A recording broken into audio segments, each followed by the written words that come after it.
This is Stadium Steve. Today we're reviewing Citizen Bank Park in Philadelphia, Pennsylvania, home of the Philadelphia Phillies. First question is, of course, how do you get here? One of the ways to get here is via subway. You can take the Orange Line and get off at NRG Station, which is the last station here. Just to warn you, if you're coming from downtown Philadelphia, it is a little bit unsafe, but once you get to the stadium, it is the last stop, and the station is fairly safe. It'll let you off in the complex that houses the stadiums for the Phillies, the Eagles, and the Flyers. There is plenty of parking if you opt not to do the public transportation. Parking does run in your standard, your typical stadium fees, which are fairly expensive. And here we are running around the outside of the stadium. As you can see, it is a kind of a newer stadium, classic type of appearance, as with most stadiums built in this era. And along the outsides of it, you do see statues as well as various numbers of classic Phillies, including the statue here of Steve Carlton.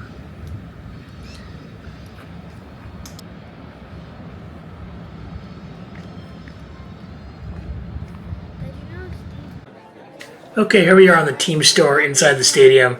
As you can see here, it gets very, very crowded, but this is one of the most comprehensive and largest team stores that I've been in any stadium. It is actually 2 stories.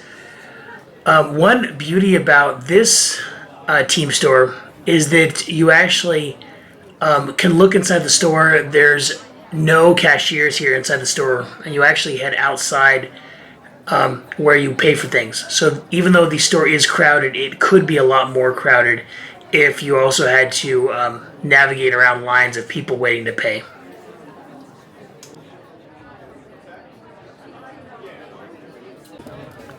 And as you can see here, they have tons of Phillie Phanatic merchandise as well as other things.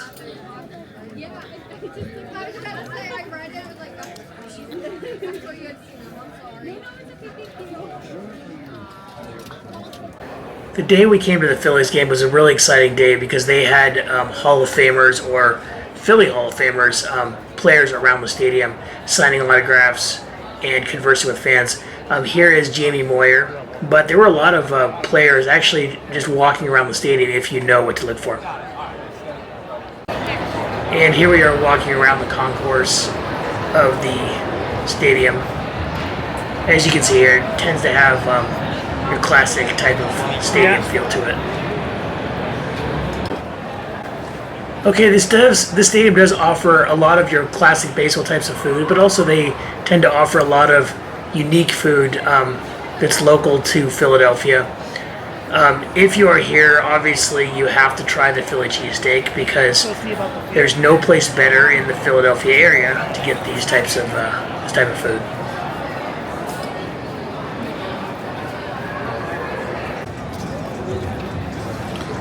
Okay, here we are immediately outside the main concourse, and as you can see here, here is some classic food like hot dogs and burgers, but also a place to sit down under the shade if you wish. And as we continue along this outside part, we are making our way to an outside miniature baseball field, very, very similar to the one in Cincinnati. If you want to watch my video for the Great American Ballpark, you will see that miniature field.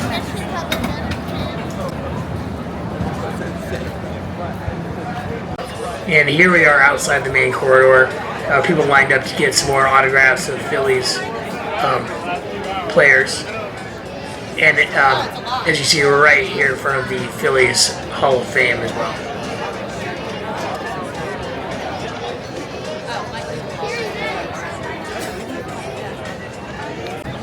Okay, here's the miniature field that I was talking about. This gives the opportunity of kids to hit balls in the field with Philly staff pitching to them.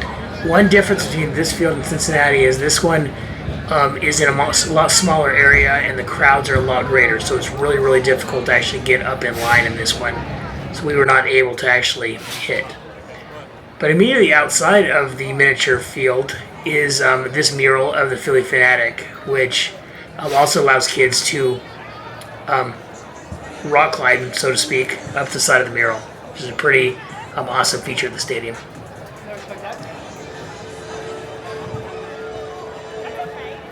Okay, this stadium has been on my bucket list for quite some time, and the reason for that is not necessarily because of the stadium or the team, but because I've always wanted to see the Phillie Phanatic. If you want to see the Phillie Phanatic, these are views from our seats. These are the best place to get a view of him.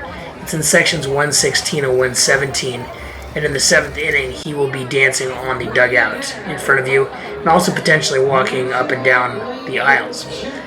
But here's our first glimpse of the Phillie Phanatic here. They are introducing some of the former Major League and Phillies Hall of Famers. They're taking the field on this special day at the stadium.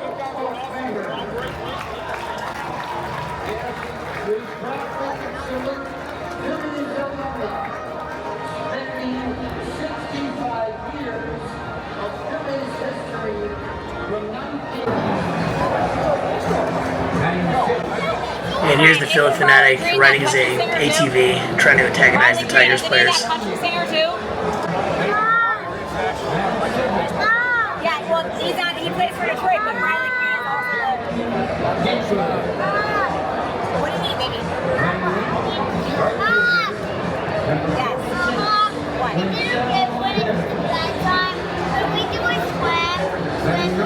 going to be too late, baby, by the time we get home.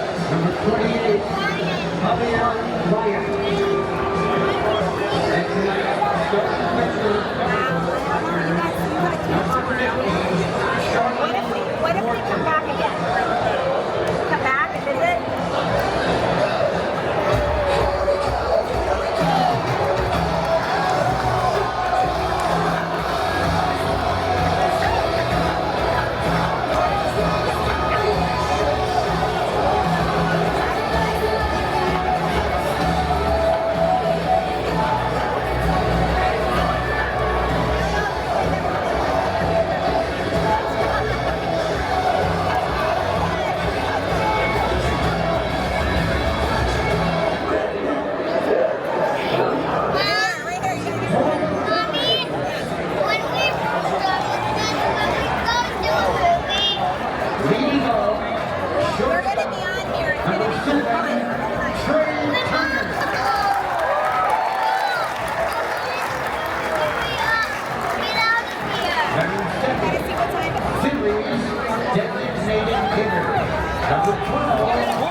And here's the Phanatic making his way off the field. And here's the Phanatic shooting hot dogs out into the crowd.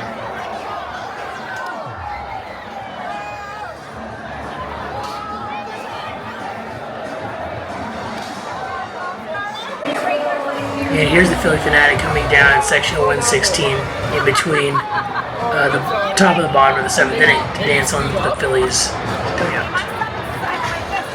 Look, if you're getting down to the last inch and it's warm, that just means you have to get there faster. It's a race. Against yourself.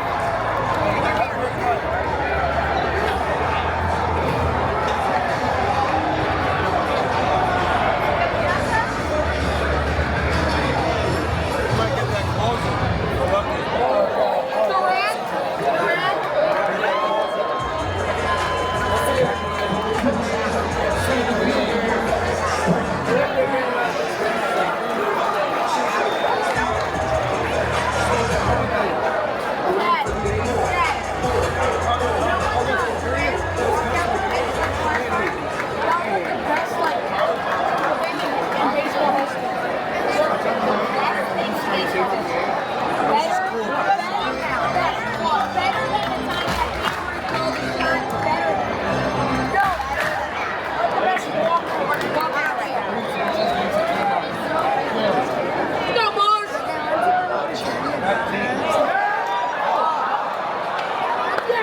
We were extremely lucky to get up on the Jumbotron very briefly. My son was wearing the green Phillie Phanatic It's hat. kind of so good he's going to go complete game. And we also got to see a short home run.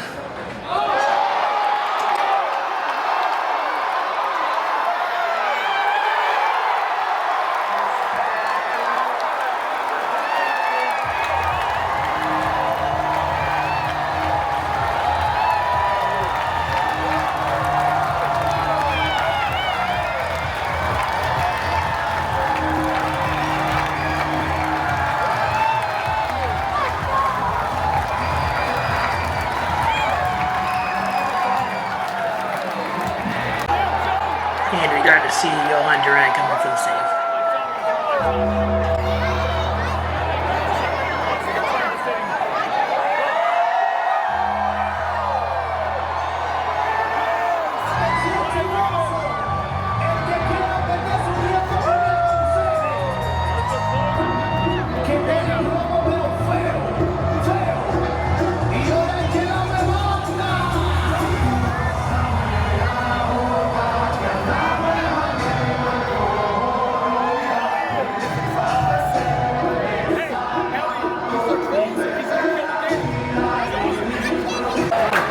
And ultimately, the Phillies won the game.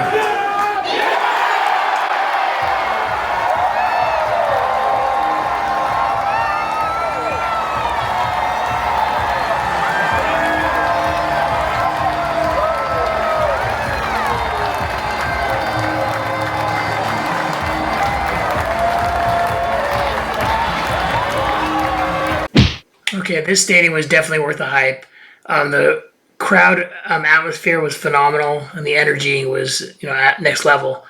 It was also really great to see the Phillie Phanatic in person. As I said earlier, it is on my bucket list. So this is definitely a stadium worth visiting, especially for the Phanatic and the atmosphere. If you like this video, please like and subscribe. You can also follow me on Facebook, Instagram, X, or TikTok. See you on the next one.